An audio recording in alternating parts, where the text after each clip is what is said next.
Olha, diversos países emergentes já começaram a apertar a política monetária em meio ao choque inflacionário causado pela guerra no Oriente Médio.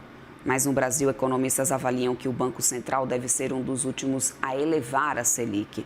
A editora da Broadcast, a Maria Regina Silva, é quem tem os detalhes agora para a gente. Minha querida, muito bom dia para você e conta mais para a gente. Olá, Débora, muito bom dia. Bom dia também a você que nos acompanha. Débora, o Brasil está aí se destacando, né, em relação a alguns emergentes que já começaram a elevar suas taxas de juros para conter a pressão inflacionária decorrente de aumento de preços de energia em meio a esse conflito no Oriente Médio.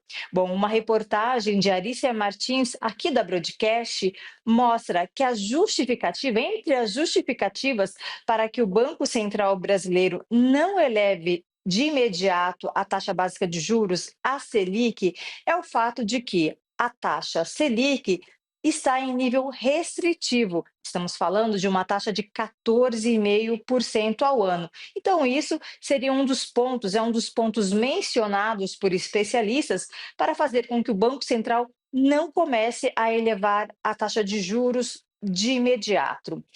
Nesse quesito, né, estamos falando aí de uma taxa de 14,5% ao ano, Débora. O Brasil também ele está entre os que têm a maior taxa de juro neutro. Está acima mais ou menos 6, 7 pontos no mundo, entre vários países do mundo. Ou seja, essa taxa neutra é aquela que não pressiona a inflação nem para cima, nem para baixo. Então, a leitura é de que antes de o Banco Central pensar em elevar taxas de juros, né, talvez ele continue adotando postura cautelosa.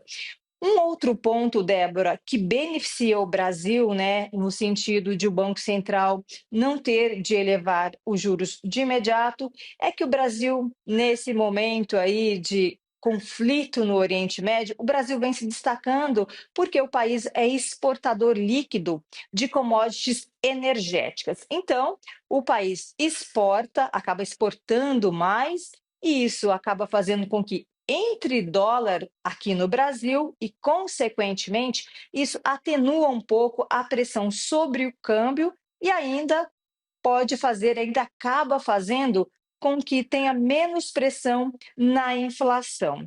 Olha, apesar disso, a gente tem visto que as expectativas de inflação no Boletim Focus têm avançado, né? Estamos falando aí numa inflação projetada para o final de 2026 acima de 5%, acima do teto da meta, que é 4,5%.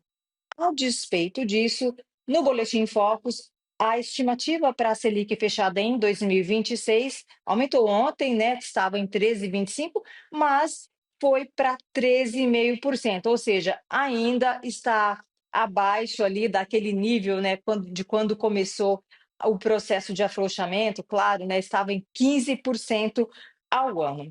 Bom, nesse cenário de expectativa, né, para pressão aí sobre o Banco Central que vem crescendo, a gente tem visto, né, isso vem, ou melhor dizendo, isso vem em meio a outros países que já começaram a subir juros. Ontem, por exemplo, a Indonésia surpreendeu ao elevar sua taxa em 0,25 ponto para 12 melhor dizendo, perdão, para 5,5% ao ano.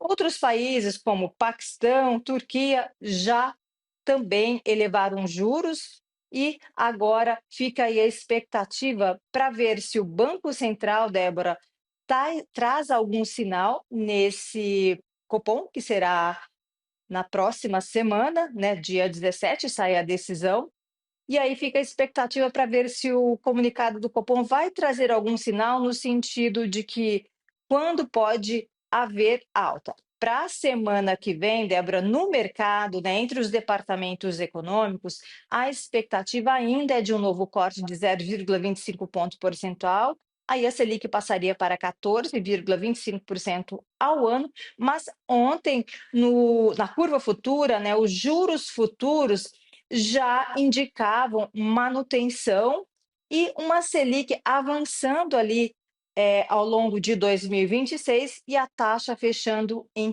15% ao ano. Ou seja, Débora, ainda é um cenário bastante duvidoso, apesar de aí a gente já ver alguns países emergentes colocando aí a mão aí no acelerador, né, e elevando a taxa básica de juros, Débora. É isso, e a gente segue aqui aguardando, minha querida. Muito obrigada, forte abraço para você e para todo o time aí da Broad.